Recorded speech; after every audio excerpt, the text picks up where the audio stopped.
नमस्कार, मैं हूँ राधिका राज और आप देख रहे हैं चार का चक्रव्यूह। आज चार के चक्रव्यूह की सबसे बड़ी खबर आपको बता दें, आई लव मोहम्मद विवाद की, जिसको लेकर प्रदर्शन थमने का नाम नहीं ले रहा। एक तरफ जहां आई लव मोहम्मद के नारे लग रहे हैं, तो वहीं दूसरी तरफ आई लव महादेव के बैनर के साथ प्रदर्शन देखने को मिला है। इसी बीच सपा सांसद इकरा हसन की प्रतिक्रिया भी सामने आई है।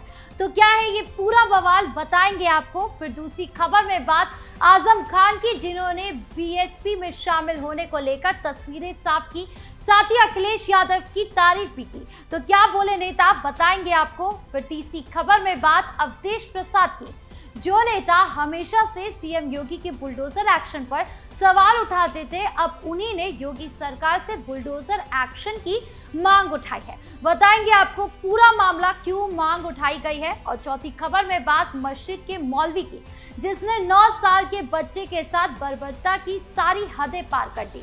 बताएंगे आपको क्या किया मौलवी ने। तो चलिए शुरू करते हैं चार का चक्रव्यूह। शुरुआत करते हैं चार के चक्रव्यूह की सबसे बड़ी खबर से, जो आई लव मोहम्मद विवाद से जुड़ी है। एक तरफ जहां यूपी समेत पूरे देश भर में आई लव मोहम्मद के नारे लग रहे हैं, इसी बीच जब वाराणसी के मदनूपुरा में भीड़ ने बैनर पोस्टर संग जुलूस निकाला, आई लव मोहम्मद के नारे लगाए। जुलूस के साथ पुलिस को ना देख स्थानीय लोग डर गए। इस बात की भनक जब चौकी प्रभारी को लगी, तो भीड़ को रोकने वो पहुंच गए। पूछताछ में पता चला कि बैनर बिना अनुमति यानी कि बिना परमिशन के जुलूस निकाला जा रहा था, जिसके बाद पुलिस ने 4 नामजद समेत 50 अज्ञात के खिलाफ केस दर्ज कर सीसीटीवी फुटेज के जरिए आरोपितों की पहचान करने में जुट गई है। जांच में पता चला कि म्यूजिक सिस्टम की तेज आवाज के बीच जुलूस से आने जाने में दिक्कत हो रही थी। स्थानीय लोगों को जुलूस से न सिर्फ समस्या हुई, बल्कि उसमें डर का माहौल था। हालांकि पुलिस ने जुलूस को दूसरे संप्रदाय के लोगों में अपना दबदबा और वर्चस्व कायम कराने के लिए जानबूझकर सौहार्द बिगाड़ने और अराजकता फैलाने की हरकत माना, जिसके बाद एफआईआर हुई। हालांकि ये विवाद यही नहीं थमा। कानपुर से शुरू हुआ आई लव मोहम्मद के बवाल की चिंगारी कई राज्यों के शहरों में होती हुई काशी पहुंची, जिसके जवाब में पतालपुरी मठ के महंत जगत गुरु बालक देवाचार्य कड़ी प्रतिक्रिया व्यक्त की और कहा कि काशी भगवान शिव की नगरी है और यहाँ सिर्फ एक ही नाम गूंजता है, महादेव। उन्होंने अपने मठ पर शिष्यों के साथ आई लव महादेव का पोस्टर जारी किया। कहा कि हिंदू पर्वों के इस पवित्र काल में ये एक अपारंपरिक जुलूस निकालना काशी को दंगों की आग में झुलसाने की साजिश है। उधर कुछ लोगों ने हाथों में आई लव महादेव की तख्तियां थामे सड़कों पर उतरकर नारे लगाए और पार्कों और घरों पर पोस्टर चस्पा किए। यही नहीं, स्वामी नरेंद्रानंद सरस्वती के नेतृत्व में लोगों ने श्री काशी विश्वनाथ मंदिर से निकलकर दशाश्वमेध घाट तक प्रदर्शन किया। यानी आई लव मोहम्मद का पलटवार आई लव महादेव निकाल कर किया गया, जिसको लेकर आर पार की लड़ाई देखने को मिल रही है। यही नहीं, सपा नेता इकरा हसन की भी प्रतिक्रिया सामने आई। उन्होंने कहा कि उत्तर प्रदेश में मौजूदा सरकार संविधान और देश के नागरिकों के अधिकारों से अनजान लगती है। हम समझ नहीं पा रहे हैं कि यहाँ किस तरह की कानून व्यवस्था चल रही है। सांसद इकरा हसन ने कहा कि इनके यानी प्रदेश सरकार के इस तरह फरमानों से, इस तरह की तानाशाही से वो रुकेंगे नहीं, कोई भी नहीं रुकेगा। सपा सांसद इकरा हसन ने इसे घिनौनी हरकत बताया और कहा कि वो इसके खिलाफ है। इस सरकार का स्तर दिन प्रतिदिन गिरता जा रहा है। जनता इनको मिट्टी में मिलाने का काम कर रही है, यानी सड़क से सियासत तक ये मामला तूल पकड़े हुए है। ऐसे में अब आगे क्या होता है, ये देखने वाली बात होगी।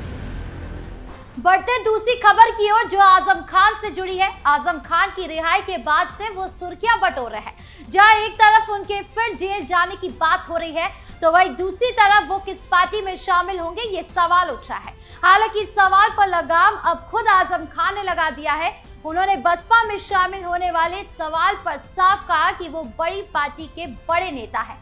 मेरे जैसे छोटे आदमी के बारे में बात की, ये उनका बड़प्पन है। दूसरे पार्टी में जाने के सवाल पर आजम खान ने कहा कि हमारे पास एक चरित्र नाम की चीज है, लोग प्यार करें और इज्जत करें, मैं कोई बिकाऊ नहीं हूँ।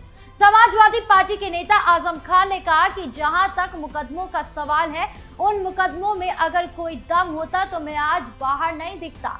छोटी अदालत से लेकर सुप्रीम कोर्ट तक मुझे इंसाफ मिलने की उम्मीद है। एक दिन मैं बेदाग हो जाऊंगा।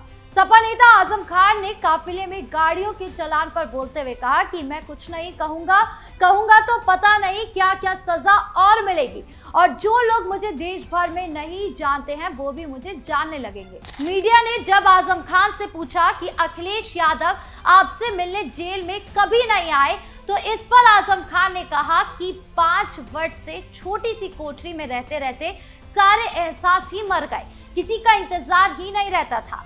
आजम खान ने यूपी विधानसभा चुनाव 2027 में प्रदेश समाजवादी पार्टी की सरकार बनने के सवाल पर कहा कि मैं कोई भविष्यवाणी नहीं कर सकता।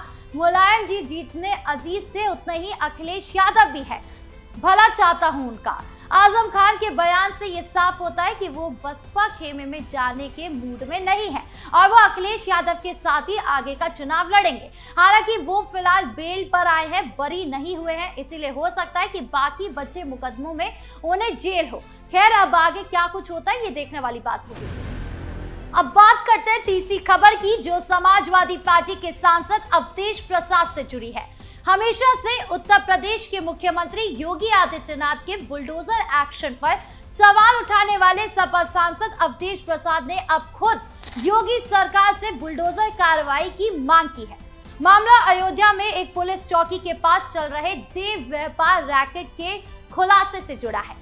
इस घटना ने न केवल स्थानीय लोगों को स्तब्ध कर दिया, बल्कि अयोध्या की मर्यादा को भी कलंकित किया है।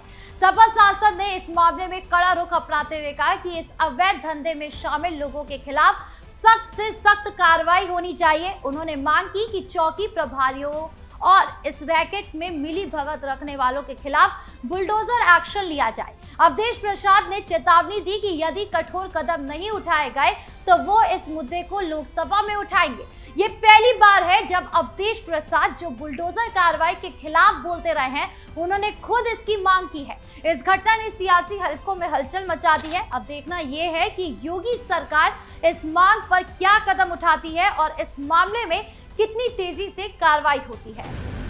अब चौथी खबर की ओर बढ़ते हैं, जो हरियाणा के पानीपत में एक मस्जिद के मौलवी से जुड़ा है। इस मामले ने सभी को झकझोर कर रख दिया। पानीपत की एक मस्जिद में मौलवी पर एक बच्चे के साथ बर्बरता का आरोप लगा है।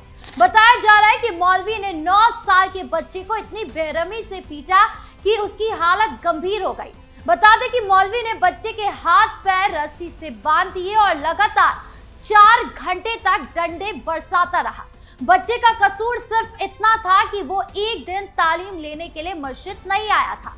बच्चा जब घर नहीं लौटा तो माँ और मामा उसे ढूंढते हुए मस्जिद पहुंचे। वहां अन्य बच्चों से पूछा, लेकिन किसी को उसका पता नहीं था। 9 साल के बेटे ने परिवार वालों को बताया कि वो रविवार को तालीम लेने मस्जिद नहीं गया था। जैसे ही वो सोमवार दोपहर 3 बजे मस्जिद पहुंचा तो वहां मौजूद मौलवी ने उसे ये कहते हुए पीटना शुरू कर दिया कि वो कल क्यों नहीं आया था। बच्चे ने परिवार वालों को बताया कि इमाम ने उसे तब से लेकर शाम 7 बजे तक रस्सी से हाथ पैर बांधे रखे। इसके बाद वो उसे लगातार डंडों से पीटता रहा। उसके शरीर के कई हिस्सों पर उसने डंडे मारे। इस घटना के बाद स्थानीय लोगों में आक्रोश फैल गया और पुलिस ने तुरंत कार्रवाई शुरू की। पुलिस ने मौलवी के खिलाफ एफआईआर दर्ज कर ली, लेकिन आरोपी मौलवी अभी फरार है और उसकी तलाश जारी है। अब देखना यह है कि पुलिस कितनी जल्द आरोपी को पकड़ पाती है और इस मामले में इंसाफ कब मिलता है। बहरहाल 4 के चक्रव्यूह में इतना ही। धन्यवाद।